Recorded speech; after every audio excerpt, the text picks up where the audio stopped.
शौकत हुसैन शोरोजी द्वारा लिखित लघु कथा होठों पर उड़ती तितली प्रस्तुत है। यह कथा सिंधी भाषा में लिखी गई थी। देवी नागरानी जी द्वारा इसका हिंदी भाषा में अनुवाद किया गया है। अब्बास अली इतने दिन से बिस्तर पर लेटे लेटे बेजार हो गया था। अब नींद ना होने पर भी वह आंखें मूंदकर पड़ा रहता था। आंख खोलते ही वही एक सा मंजर देखकर उसे भय लगने लगता और चाहता था कि वहां से उठकर भागे और बाहर निकले, पर बाहर भाग निकलने की शक्ति अब उसमें नहीं थी। वह जैसे उस कमरे का कैदी बनकर रह गया था। इसमें उसकी मर्जी का कोई हस्तक्षेप नहीं था। बीमारी के कारण वह बाहर निकलने और घूमने फिरने जैसा नहीं रहा था। अस्पताल में रहने से भी कोई फायदा नहीं था। डॉक्टर उसे जवाब दे चुके थे। क्या खाओगे, दलिया बनाऊं? कस्बानों की आवाज पर उसने आंखें खोलकर देखा। उसे पता नहीं चला कि वह कब अंदर आई। नहीं, मुझे कुछ अच्छा नहीं लगता, उसने मंद स्वर में कहा। नहीं खाओगे तो और कमजोर हो जाओगे, कस्बानों ने चिंतित स्वर में कहा। अब खाने और न खाने से कौन सा अंतर पड़ेगा?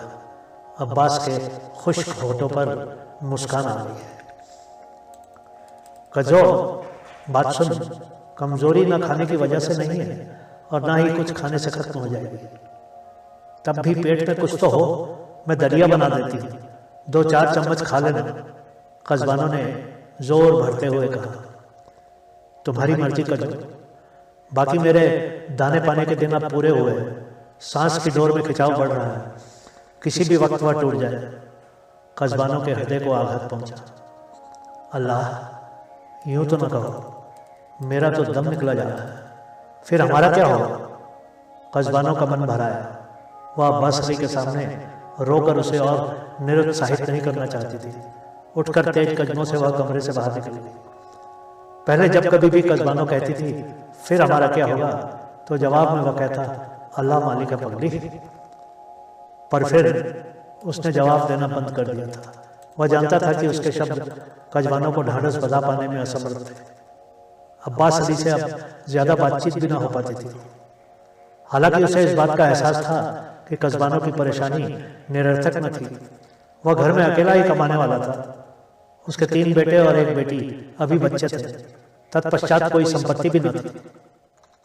अब्बास अली के पिता नियाज अली प्राइवेट स्कूल के हेडमास्टर थे। 4 बेटियों के बाद अब्बास अली उनका इकलौता बेटा था।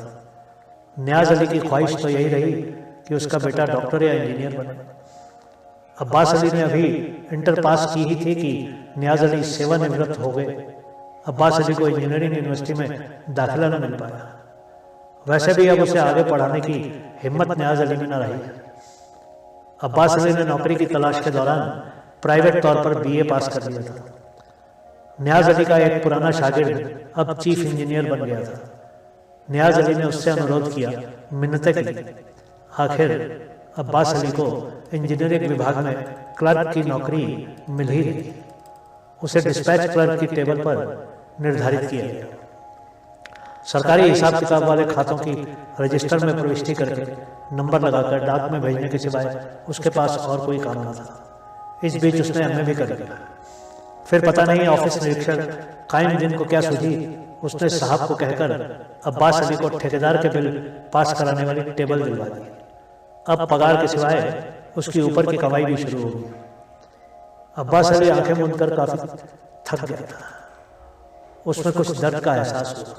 आंखें खोलकर कमरे में देखा, जिसकी हर एक चीज अस्त व्यस्त अवस्था में बिखरी पड़ी थी। एक कोने में उसके और बच्चों के कपड़े पड़े थे, तो कहीं बच्चों के स्कूल के बैग और मैले उनके जूते पड़े थे। कोई चीज ढंग से रखी हुई न थी।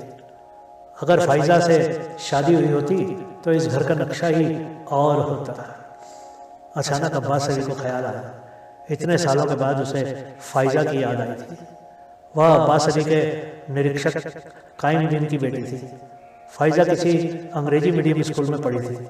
बाद में उसने यूनिवर्सिटी से MSc की थी। अभी हाल ही में उसे गर्ल्स कॉलेज में लेक्चररशिप मिली थी। वह अभी यूनिवर्सिटी में पढ़ रही थी तो कायमुद्दीन ने उसके लिए रिश्ते तलाशने शुरू कर दिए, पर कहीं बात नहीं बनी। एक दिन ऑफिस में बैठे बैठे उसे अब्बास अली का ख्याल आया। लड़का अच्छा और सभ्य था। अब्बास अली को पहले तो हैरत हुई कि कायमुद्दीन अचानक उस पर क्यों इतना मेहरबान हुआ कि उसे आमदनी वाली टेबल दिलवा दी। उसके घर से आए टिफिन से जबरदस्ती उसे साथ में खाना खिलाता था। फिर वह उसे अपने घर भी ले गया और घर के सभी सदस्यों से मुलाकात कराई। उस पहली मुलाकात में कायमुद्दीन की घरवाली ने फाइमा ने जैसे मेरा इंटरव्यू लिया, पर वह इंटरव्यू ना होकर एक आड़ी टेढ़ी पूछताछ रही। मेरे माँ बाप, घर के सदस्यों की बाबत, खानदानी धन संपत्ति और जायदाद के बारे में, जो थी ही नहीं। अब्बास अली को याद आया कि ये सवाल अभी पूरे ही नहीं हुए थे कि अचानक फाइजा ने पूछा था, आप यूनिवर्सिटी में कब पढ़े थे? मैं यूनिवर्सिटी में पढ़ने नहीं गया, अब्बास अली ने जवाब दिया। मैंने इंटर के बाद सभी परीक्षाएं एक्सटर्नल तौर पर दी। फाइजा ने अपनी माँ की तरफ देखा। दोनों कुछ देर चुपचाप रही। अब्बास अली अब हताश हो रहा था कि उससे वे सवाल क्यों पूछे जा रहे थे। उसने इजाज़त लेकर उठने की कोशिश की तो कायमुद्दीन और उनकी पत्नी बैठने की गुजारिश करने लगे। नहीं, ऐसे कैसे होगा? पहली बार हमारे घर आए हो, खाना खाए बिना कैसे चले जाओगे? अब्बास अली को मजबूरन बैठना पड़ा था। वह कायमुद्दीन को नाराज करना नहीं चाहता था। फाइजा उठकर रसोई में चली गई और कायमुद्दीन भी बाहर से कुछ लाने के लिए चला गया। उसकी पत्नी अब्बास अली के पास बैठी रही। देखो बेटा, दिल में न करना कि हमने तुमसे व्यक्तिगत सवाल पूछे। हकीकत में कायम साहब तुम्हें बहुत पसंद करते हैं। वह फाइजा का रिश्ता तुमसे जोड़ना चाहते हैं। हमें भी तुम अच्छे लगे हो। अब्बास अली का दिमाग चकरा गया। उसकी कनपट्टियां लाल हो गई। अपनी जिंदगी के भविष्य का फैसला तुम्हें करना है। तुम भले ही अपने पिता से सलाह मशवरा कर लो, पर एक बात ध्यान में रखना, ऐसा रिश्ता किस्मत वालों को मिलता है। फाइमा न सिर्फ पढ़ी लिखी है बल्कि अच्छे ओहदे पर भी है। वह सुगड़ है, घर का कामकाज जानती है कि घर को कैसे बनाया जाए, सजाया जाए। अब्बास अली ने एक लंबी सांस ली और बिस्तर पर करवट बदली। मैं उसे क्या सुनाता कि मेरी किस्मत पहले ही लिखी जा चुकी है। मेरी मौसेरी बहन कस्बानों के साथ मेरी मंगनी हो चुकी है। यह बात मुझे उस वक्त ही तुम्हें बता देनी चाहिए थी, पर मुझे समझ नहीं आ रहा था क्या करूं। अब्बास अली को याद आया कि जब खाना लगा दिया गया था तब उसकी हलक से एक निवाला भी नहीं उतर रहा था। खाना ना खाना भी ठीक नहीं लग रहा था। जैसे तैसे थोड़ा बहुत खा लिया। औरों ने समझा कि वह खाने में हिजाब कर रहा है। बेटा, अपना घर समझो। फाइजा ने सारा खाना अपने हाथों से बनाया है, कायमुद्दीन की पत्नी ने कहा। अब्बास अली ने मुस्कुराकर फाइजा की ओर देखा और दाद देते हुए कहा, वाकई बहुत स्वादिष्ट बना है। सबने खाना खा लिया तो कुछ देर बाद अब्बास ने उनसे जाने की इजाज़त दी। बाहर आकर उसने ठंडी हवा में एक लंबी सांस ली, जैसे कैद खाने से बाहर निकला था। उसने पहली बार फाइमा की ओर ध्यान दिया। रंग में सांवली, कद भी ठीक ठाक, पर उसकी शक्ल सूरत व जिस्म में एक दिलकशी थी। फिर कस्बानों का क्या हुआ? बाबा और अम्मा कभी नहीं माने। रास्ते चलते यही ख्याल उसके जहन में आते रहे। अपने कमरे में आकर उसे याद आया कि वह अपना मोबाइल फ़ोन कायमुद्दीन के घर भूल आया था। रात के 10 बज रहे थे। उस वक्त दोबारा उनके पास जाना उसे ठीक नहीं लगा, वह भी फ़ोन की खातिर। दूसरे दिन सुबह कायमुद्दीन ऑफिस में उसका फ़ोन ले आया। उसी दिन शाम के वक्त उसके फ़ोन पर किसी अनजान नंबर से SMS आना शुरू हो गए। शुरुआत शेर भेजने से हुई। कुछ दिन बाद SMS आया, शायद आपको शायरी से दिलचस्पी नहीं। अब्बास अली ने जवाब दिया, आपने कैसे जाना कि मुझे शायरी से दिलचस्पी नहीं? जवाब आया, आपकी तरफ से कोई भी जवाब नहीं मिला, इसीलिए। अब्बास अली ने लिखा, मुझे पता नहीं है कि आप कौन हैं, इसलिए। जवाब आया, आप अपने दिल से पूछते तो पता चल जाता। अब्बास अली सोच में पड़ गया। तभी उसके जहन में जैसे बिजली कौंधी, यह फाइजा हो सकती है। उसने SMS में लिखा, दिल ने तो मुझे बताया है, पर फिर भी पुष्टि कर लेना जरूरी है।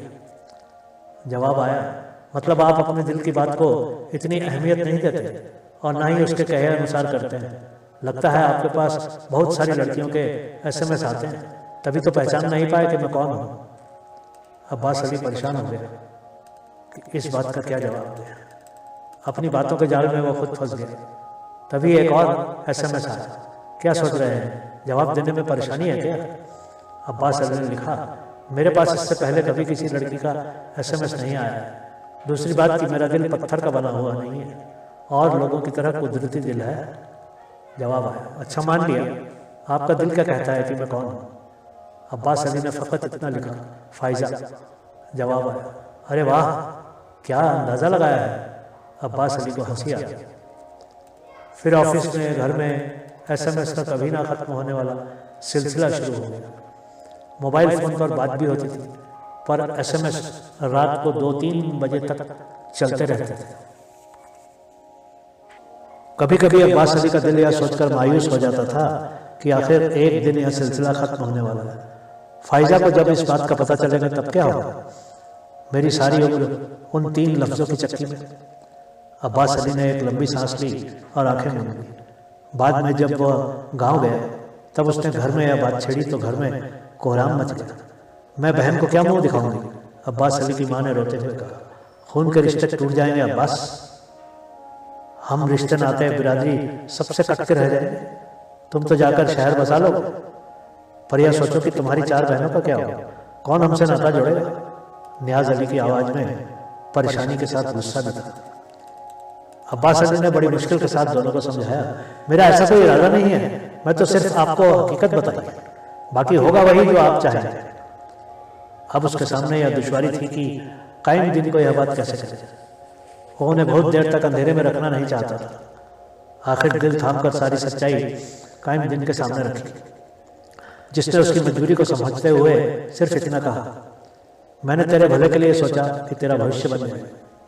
पर खैर, उस दिन के बाद अब्बास अली के मोबाइल फ़ोन पर SMS आने बंद हो गए। उसने लगातार 2-3 दिन SMS किए, पर जवाब नहीं आया। उसने फ़ाहिमा से बात करनी चाहिए, पर हिम्मत जुटा नहीं पाया। फ़ाहिमा से शादी करता तो शायद हालात ऐसे न होते जैसे अब है, अब्बास अली ने सोचा। अब जब सारा किस्सा ही खत्म होने वाला है तो उन बातों को याद करने का क्या फ़ायदा है। अब्बास अली को कुछ देर पहले काज़बानों की वही बात याद आई, फिर हमारा क्या होगा? खुद उसके लिए भी मौत से ज़्यादा मौत मार सवाल यह था कि बाद में क्या होगा। उसे डॉक्टर के चेहरे पर उभरे हाव भाव अब तक याद है। जब उसने जांच की रिपोर्ट देखी थी, डॉक्टर उसे सिर्फ देखता रहा। तब अब्बास अली ने फीकी मुस्कुराहट के साथ पूछा था, मुझे पता है डॉक्टर साहब, मेरी रिपोर्ट अच्छी नहीं आई है। लीवर का आधा भाग कैंसर की वजह से क्षतिग्रस्त है, डॉक्टर ने कहा। उसका इलाज फकत लीवर ट्रांसप्लांट से होगा, जो यहाँ नहीं होता। उसके लिए सिंगापुर या भारत जाना पड़ेगा। सिंगापुर की तुलना में भारत फिर भी सस्ता है। कितना खर्च होगा डॉक्टर साहब? अब्बास अली ने पूछा था। लगभग 60 लाख रुपए, डॉक्टर ने जवाब दिया। 60 लाख? उसके मुंह से चीख निकल गई। काज़बानों ने जब यह बात सुनी तो वह भी दंग रह गई। अब्बास अली ने नौकरी करके जो भी कमाया वह उसकी 4 बहनों की शादियों में खर्च हो गया। उसने कासिमाबाद में एक फ्लैट बुक करवाया था, जिसमें अब वह बच्चों के साथ रह रहे हैं। अपने पास और तो कोई दौलत नहीं है, सिर्फ घर है, वही बेच। काज़बानों ने सोचते हुए कहा, पागल हो गई हो क्या? बच्चों के लिए यह घर बनाया है, वह बेच दो? अब्बास अली ने गुस्से से कहा, पर जिंदगी से ज़्यादा तो कुछ नहीं है। हमारी छत्र छाया सब तुम हो, तुम सलामत रहोगे तो घर फिर बन जाएगा। वह तो है, अब्बास अली सोच में पड़ गया। पर कज़ो, 60 लाख कोई छोटी रकम तो नहीं। फ्लैट बेचने से इतने पैसे तो मिलने वाले नहीं। मेरे पास कुछ जेवर है, तुम पता तो लगाओ कि इस घर की कितनी कीमत मिलेगी। काज़बानों ने बात पर जोर देते हुए कहा। अब्बास अली ने प्रॉपर्टी डीलर के यहाँ चक्कर लगाया। सबको इस बात का एहसास तो था कि जल्दबाजी में घर बेचने से ज़्यादा 25 लाख मिलने वाले थे। ऐसे ही 6-7 लाख जेवरों से भी मिलते। बाकी जरूरत के और पैसों के मिलने की संभावना और कहीं से बहुत कम थी। यहाँ उसकी हालत और बिगड़ती रही। अस्पताल से आखिर डिस्चार्ज होकर वह घर आकर बिस्तर में दाखिल हो गया। अब बाकी कुछ महीने, कुछ हफ्ते, कुछ दिन जाकर बचे। अब्बास अली को ख्याल आया, मैं नहीं रहूँगा तब मेरे बच्चों का क्या होगा? बाबा और अम्मा भी गुजर गए, बहनें अपने घरों में बसी हुई। कज़ो घर की व्यवस्था को अकेली कैसे संभाल पाएगी? बच्चों की खैर खबर कौन लेगा? पीछे कोई सहारा भी तो नहीं। बेटे तो फिर भी धक्के खाकर जवान हो जाएंगे, शायद वे पढ़ ना पाए, क्या पता घुमक्कड़ व आवारा न बने। पर फिर भी मर्द हैं, जिंदगी का सामना कर ही लेंगे। आगे उनकी किस्मत, बेटी एक है पर उसका क्या होगा। अब्बास अली के मन में उथल पुथल मची थी। उसे लगा कि कमरे में घुटन बढ़ गई है, या शायद वह उसके मन में थी। बीमारी ने धीरे धीरे समस्त शरीर को व्यथित कर दिया था, जो सूख कर एक पिंजर मात्र रह गया। यह घातक बीमारी मंद गति से जहर बनकर उसके भीतर फैल गई है। यह कितनी पीड़ादायक स्थिति है आदमी के लिए, जब वह जानता हो कि वह मौत की ओर पग पग बढ़ रहा है, या मौत धीमी चाल से उसकी ओर चली आ रही है। कितनी यंत्रणा देने वाली स्थिति है, और आने वाले कल का ख्याल, बेचैनी, व्याकुलता, उफ, यह मौत से ज्यादा मौत मार है। अब्बास अली आंखें मूंदकर लंबी लंबी सांसें लेकर खुद को सामान्य करने की कोशिश करने लगा।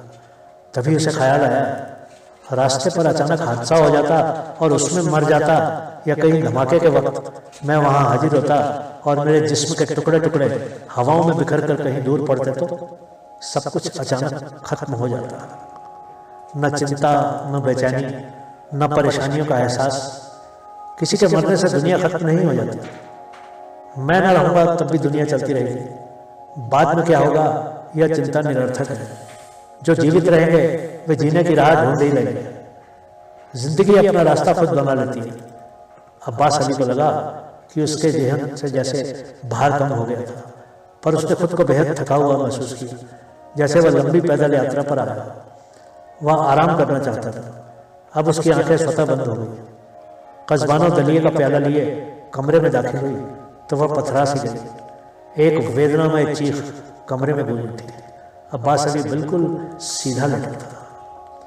एक खूबसूरत रंगीन परों वाली तितली उसके अध खुले होठों के आसपास थिरक रही थी। अब्बास अली के होठों पर न्यारी मुस्कान थी। कस्बानो को हैरत हुई कि वह तितली कमरे में आई कहां से। उसे लगा कि अब्बास अली हमेशा की तरह आंखें मूंदे जाग रहा है। उसने आवाज देते पूछा, जाग रहे हो? पर अब्बास अली ने कोई उत्तर नहीं दिया। पहले कस्बानो को ख्याल आया कि अब्बास अली के होठों के पास उड़ती तितली को हटाकर दूर कर दे। फिर उसने यह विचार तज दिया, तितली अब्बास अली के होठों के पास उड़ती अच्छी लग रही थी। कस्बानो के होठों पर भी एक अदृश्य मुस्कान थिरक गई। कथा सुनने के लिए आपका बहुत बहुत धन्यवाद।